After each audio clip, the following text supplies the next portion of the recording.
See? Doing the Camino? Yes, I am. Buen Camino. Oh, thank you so I much. start tomorrow. Ah, very by cool. Foot, yeah. Very cool. What's your name? Andrew. Andrew. Nice Yes, to meet nice to you. meet you. Chris. Ciao. Take care. Yeah. The moment I arrived at the Lisbon Cathedral, someone asked, "Are you doing the Camino?" I said yes without hesitation, but honestly, I'm documenting it more than doing it. My goal is to bike the entire Camino by my birthday, March 21st. Instead of hibernating, I wanted a project to keep me moving. But this isn't just for me though. I want to learn how to tell a meaningful story and create something valuable for walkers, cyclists, and anyone dreaming of the Camino. This is for you. Let's start with Lisbon to Santarém. Your first stop is Lisbon Cathedral to pick up your Camino passport. So I got here to Lisbon at 8 a.m. but turns out cathedrals aren't open at 8 a.m. so bit of a cold start. Okay, so I picked up my passport, Also known as your pilgrim credentials. This little booklet is really essential. It's how you collect stamps along the way, and you need it to collect the Camino passport once you get to Santiago. And I mean, I would highly suggest you do that since you either biked or walked 600 kilometers at this point. Now, here's where things get interesting. The ironic thing is probably the least well-marked part of the Camino is directly in front of the starting point. Finding the first Camino marker is trickier than it should be. This is literally it. This first official marker is this tiny spray-painted arrow on the right front corner of the cathedral. If you blink, you'll miss it. Even if you don't spot it, it doesn't really matter because the first stretch is incredibly simple. All you need to do is keep the river on your right and start moving. Now, let's be real. This first section, it's not the most inspiring part of the journey. It's warehouses, highways, and a whole lot of concrete. In my opinion, it's probably the least appealing part of the entirety of Lisbon. But you know what? It's a bit of a why did I sign up for this moment, and you know it's going to get better. Think of this as the Camino testing your patience before it rewards you. So passport in hand, river on your right, and an industrial maze ahead, you're officially on your way. Stick with it because things start to look way nicer once we get to Orient, which is the new part of Lisbon. Welcome to Parque das Nações. This is Lisbon's new area. Built for Expo 98, the theme was the ocean. Expect buildings shaped like waves, sails, and fish scales. There's even a massive aquarium here. I would highly suggest you visit it, but I'm guessing you're probably walking or biking at the moment, so next time. There's a huge mall here, lots of places to eat, and a supermarket to fuel up. If you haven't packed anything, this is definitely the time because once we finish here, we are actually leaving Lisbon. Let's go. so we're about to hit our first major landmark outside of Lisbon. Boom, boom. This is a brand new 7-kilometer wooden bridge. It is a long bridge. And this is your first, this is when you're really out of the city. You are really going. You started. It's right near the longest bridge in the world. That is actually entirely incorrect. This is the longest bridge in Europe at the moment, only because Russia bombed the longest bridge, which was in Ukraine. So one of those facts you do not celebrate.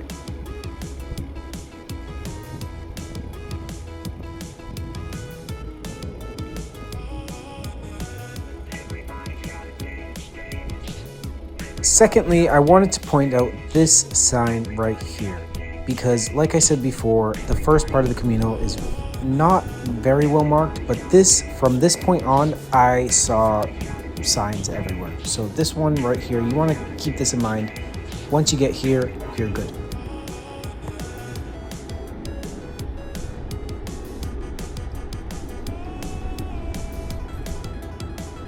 This wooden bridge was built specifically for pedestrians and cyclists, especially with the increased popularity of the Camino de Santiago in mind. Before this, pilgrims and bikers had to share the road with cars, making this much safer and more scenic for everyone. But it's not just for us. The bridge also helps protect the local wildlife, especially the birds that nest and live in the wetlands below.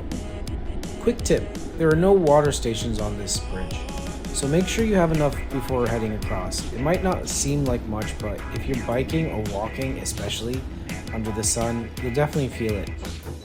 Take a note of this first lamppost as it has the sign for the Camino on it, but it also has a second sign for another route that goes to Fatima, which is a different pilgrimage altogether. These two pilgrimages cross paths for quite a long time, but eventually they diverge around Tamad. But that will be a couple days later. But even an endless bridge has an end, and as we roll off, the first place we pass is Alhandra. This riverside town has a long history tied to both industry and the Camino. Honestly, I didn't see much going on here. There was a very nice cathedral though on the mountaintop. If you need to refill your water or grab a snack, this is a good place to do it because there's bunches of water fountains and little places around here. We're about to hit Vilafranca de Gira, but not before we hit another really nice stretch of paved area. Every time I see, not every time, you know, but most of the time when I can, stop at those outdoor gyms, do a couple of chin-ups and pull-ups. You know, I want to be one of those cool people that use those. But I feel like to be cool and use that, you need to at least do 10 easy pull-ups in a row. And yes, I'm cycling with headphones on. It's cold. These are warm. It's probably not safe. And to be fair, it's a walking path and most people are walking. They don't wear helmets.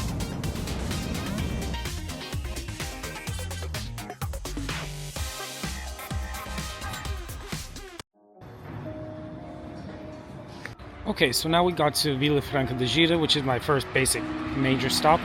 I'm getting some lunch here, and this town is just 30 minutes north of Lisbon, and it's known for bullfighting. So just going through these streets, you can kind of see that. It makes perfect sense. It'd be an awesome place to watch a bullfight.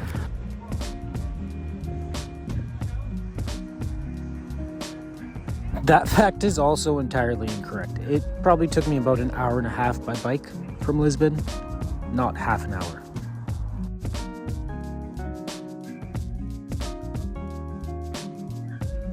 And along with bullfighting, they have two bull runs a year. One is Festa de Colete Encarnat, held in July, and the other is Feira de Outubro, so October Fair. Both of these are bull running events that go through the city.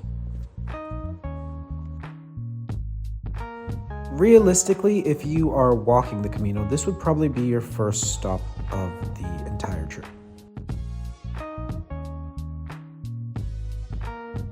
So let's get some lunch. Along with being the first place that I collected a Camino stamp, I also can't even begin to explain how good the food was here. It was very simple, just chicken breast and some cabbage and carrot in sort of a curry type of sauce. But it was really nice. They only had one dish available, but that dish was just so perfectly homemade. I really enjoyed it. This first section, I'm not really doing continuous. I'm so close to my house, and if I can save money, I'm gonna save money. I'm really documenting it. I'm working, so for the first ones, I will be taking the train when I can back home, if I have the option, and starting where I left off. This is my whole journey, and I want to edit this. I want to make this good. My journey on YouTube as well. I want to make a good YouTube channel, so please like and subscribe. That'd be wonderful. The last part, yes, I'll do that continuous, but for now, I'm documenting the Camino, and I hope I help someone out. Take day one, for example. I was recording these videos and stopped looking for the Camino markers and completely got distracted and went the wrong way and ended up having to figure out how to get back. I gotta get over these train tracks to the other side.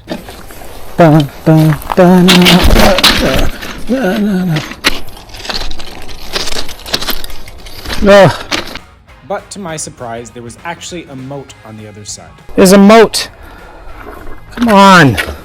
This was clearly a bad idea, and I need to go back over the train tracks. So, with sunlight disappearing quickly, I just found the closest train station and went home. Alright, so in the end, I ended in Carregado, which means carried, and I'm getting carried home. And started back up the next day where I left off. Alright, it is 7:20 a.m. Very proud of myself. Have a helmet today because I was shamed into wearing one. I am back where I left off, Carregado station. So I didn't get as far as I wanted the first day because I went the wrong way, and now I realize I was supposed to go over the bridge and the path is on this side. So we're right back at it. The sun's not even up yet. It's going to be a good day. Hopefully I will get all the way to Santarém today. The landscape of the second day was quite similar to the first day. However, it got quieter and greener the further away from Lisbon I went. I haven't seen a car, a person, really anything for quite a while. It's quite nice. So after passing green pasture after green pasture, I finally made it to Azambuja, which I was supposed to make it to the first day. The city actually really surprised me. It was quite small and similar to Villafranca, where it was known for bull races, but one thing I loved was the city center. There was also cranes nesting on top of the cathedral, which was really amazing to see. After grabbing a morning coffee, it was time for me to continue my journey to Santarém. One thing that really amazes me about the Camino is that even though we're still about 500 kilometers from Santiago, you can already see the effort put into making each section as beautiful as possible. For instance, take a look at this section when you leave Azambuja. While it serves more than just the Camino, you can definitely tell it was designed with pilgrims in mind. It's a brand new walking and cycling path that is perfectly paved. And one of my favorite things about Portugal in general is the abundance of outdoor gyms. It's a great way to give your upper body some love during your pilgrimage. For bikers, I highly recommend you take advantage of these whenever you can. A few pull-ups or chin-ups at these brand new facilities along the route can make a big difference on a long ride, especially in reducing shoulder and neck strain. When you're cycling long distances, your back, shoulders, and neck take a lot of stress from holding the same position for hours. Strengthening your upper body helps maintain better posture on the bike and reduces fatigue by a lot, making your ride more comfortable in the long run. Plus, breaking up the repetition of pedaling with a quick workout can actually help you feel fresher as you continue down the road. This is just my advice though, take it or leave it.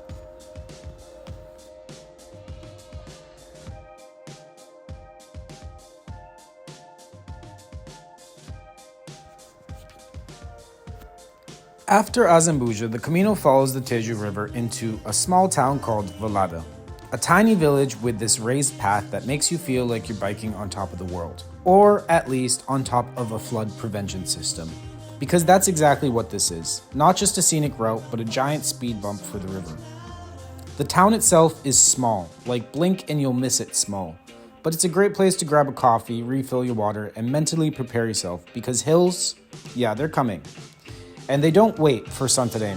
They start creeping up before you even get there. This beautiful flat stretch, it's about to end for quite a while, so enjoy it while it lasts.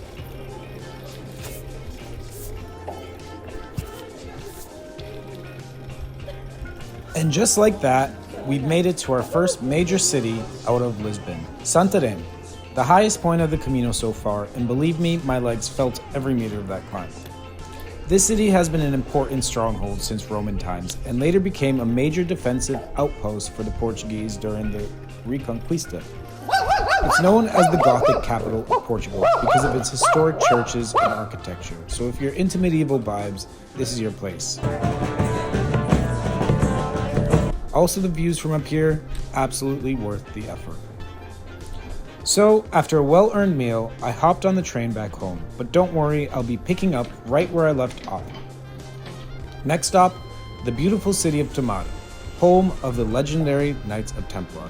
So if you're enjoying this ride, make sure to subscribe and come back for the next adventure. See you in Tomar.